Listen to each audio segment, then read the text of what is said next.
This video is sponsored by ओजडायर। हर एक नीश का थंबनेल के लिए एक स्पेसिफिक स्टाइल होता है। टेक वीडियोस के लिए clean and minimal, gaming videos के लिए एक्सट्रीम रिएक्शन और डॉक्यूमेंट्री के लिए वही दिखाने वाला हूं। और सिर्फ एक थंबनेल को स्टेप बाय स्टेप डिजाइन करके नहीं दिखाऊंगा क्योंकि वो फोटोशॉप ट्यूटोरियल हो जाएगा, बल्कि फंडामेंटल्स एंड कुछ स्पेसिफिक टेक्निक्स दिखाऊंगा जो मास्टर करने पर किसी भी डॉक्यूमेंट्री थंबनेल को क्रिएट कर पाओगे, चाहे वो कैनवा पर हो, पिक्सआर्ट या फोटोशॉप पर। और चिंता मत करो, इंस्पिरेशन कहां से लाना है, डिजाइन कैसे करना है, सब कुछ बताऊंगा। और डिस्क्रिप्शन पे लिंक भी मिल जाएगा रॉ फोटोज का प्रैक्टिस करने के लिए। याद रखना, लोग पे करते हैं आइडियाज के लिए, कॉन्सेप्ट्स के लिए, क्योंकि फोटोशॉप तो कोई भी सीख सकता है ट्यूटोरियल्स देखकर, लेकिन थॉट प्रोसेस उसके लिए चाहिए इंस्पिरेशन। जैसे एक एआई मॉडल को ट्रेन करने के लिए बहुत सारा डेटा देना पड़ता है, वैसे ही दिमाग को भी ट्रेन करना पड़ेगा अच्छे आइडियाज निकालने के लिए, जिसके लिए ऑब्जर्व करना पड़ता है अच्छे डिजाइन्स को। पिंटरेस्ट, बिहेंस, इंटरनेट आर्काइव पे चले जाओ, film poster, thumbnail design, advertisement poster search करके ऑब्जर्व करो, जो थोड़ा सा यूनिक एंड अच्छा लगे उसे सेव कर लो। और इंस्पिरेशन कहीं से भी उठाया जा सकता है, बुक कवर्स, एक इंटरेस्टिंग पैटर्न, बिल्डिंग, कहीं से भी, बस देखने का नजरिया होना चाहिए। इंस्पिरेशन इकट्ठा हो गया, अब उनको अच्छे से एनालाइज करो। खुद से ये सवाल पूछो, ये थंबनेल क्यों अच्छा लग रहा है? सबसे पहले नजर कहाँ गया और क्यों? इसमें क्या मैसेज है? टाइपोग्राफी, फॉन्ट्स कौन सा यूज किया गया है? Inspiration without analysis useless garbage. उसके बाद जब तुम खुद डिजाइन करने बैठते हो, तब उन कॉन्सेप्ट्स को, फंडामेंटल्स को कॉपी करने की कोशिश करना होगा, ना कि किसी का थंबनेल को कॉपी करके फेस स्वैप। जैसे मैंने पिंटरेस्ट से कुछ इंस्पिरेशन इकट्ठा कर लिया है।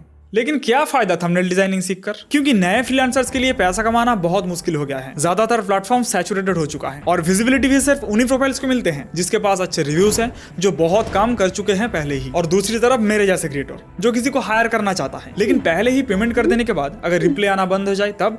अब इन दोनों ही प्रॉब्लम का सोल्यूशन मिलेगा ओजडायर पे। ओजडायर जो कि एक मार्केट प्लेस है जहां पर फ्रीलांसर्स अपने ऑफर्स पब्लिश करते हैं और बायर्स डायरेक्टली परचेज करते हैं, कोई बीडिंग का झंझट के बिना ही। और इंपॉर्टेंट बात, नए फ्रीलांसर हो या पुराने, सबको डे वन से ही फेयर विजिबिलिटी मिलता है। बायर्स के लिए पहले ही पे कर देना रिस्की लग सकता है, उसके लिए ओजडायर पेमेंट को सिक्योरली होल्ड करता है और सिर्फ काम एक्सेप्ट एंड डिलीवर होने के बाद ही रिलीज करता है। और बायर्स को मिलता है 10% of on their first purchase and 1% cashback. तो आज ही डिस्क्रिप्शन के लिंक से ओजडायर पे साइन अप करो, अपना स्किल चूज करके एक ऑफर क्रिएट करके पब्लिश कर दो। इंटरनेशनल क्लाइंट्स के साथ काम करने का इससे अच्छा मौका नहीं मिलेगा, लेकिन थंबनेल में मौका जरूर मिलेगा अपने मैसेज को कन्वे करने के लिए। Conveying the message.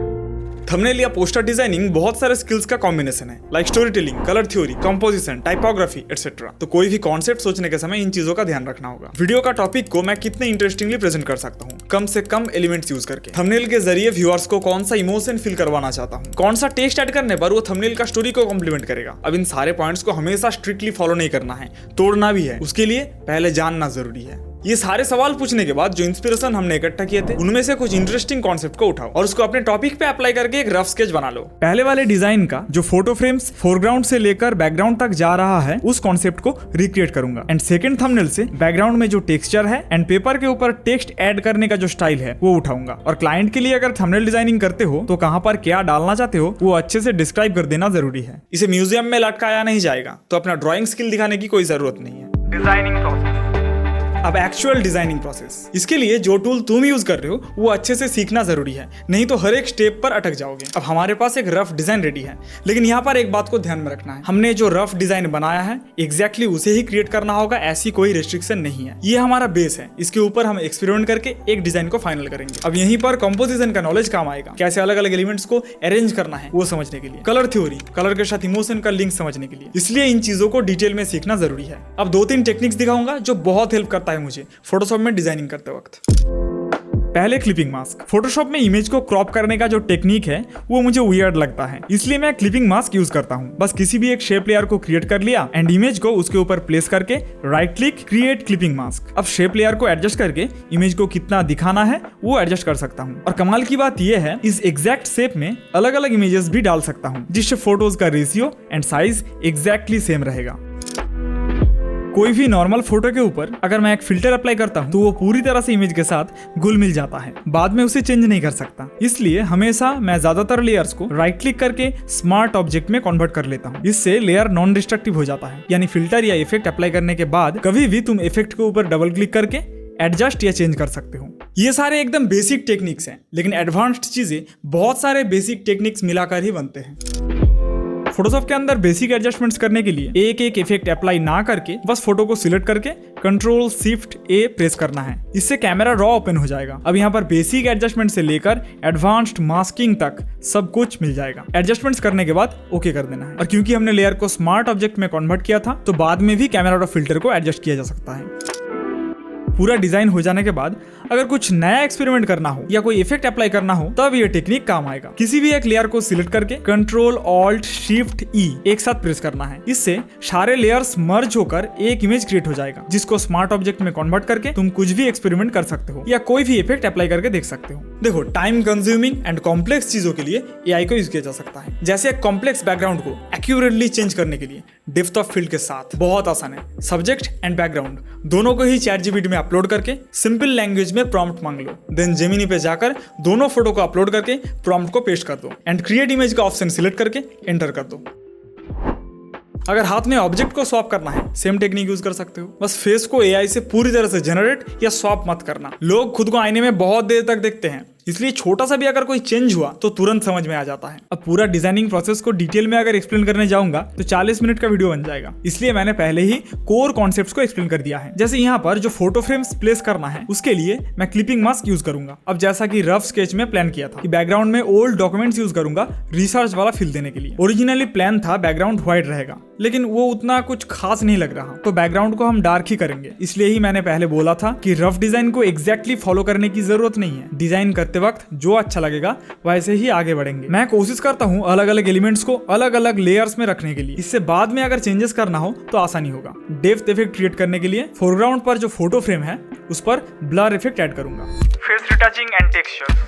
अब आता है डॉक्यूमेंट्री थंबनेल का most important and corrupted part. Thumbnail में जो फेस रहता है, पता नहीं क्यों ज्यादातर लोग वहीं पर अपना सारा स्किल दिखा देते हैं। एआई से एनहांस करके फेस का क्लैरिटी इतना बढ़ा देता है कि चांद भी देखकर शर्मा जाएगा, क्योंकि अभी तक इनका टेस्ट सही से बिल्ड ही नहीं हुआ। शुरू में हम जो कुछ भी सीखते हैं वो सभी को अप्लाई करने की कोशिश करते हैं, लेकिन 2-3 सिंपल स्टेप्स ही काफी हैं फेस रिटच करने के लिए। पहले बेसिक एडजस्टमेंट्स। अगर डार्क है तो उसे ब्राइट करो, शैडोज कॉन्ट्रास्ट को सही करो, अगर शार्पनेस या क्लैरिटी कम है तो उसे थोड़ा सा बढ़ाओ, पिंपल्स वगैरह है तो उसे रिमूव करो। डन।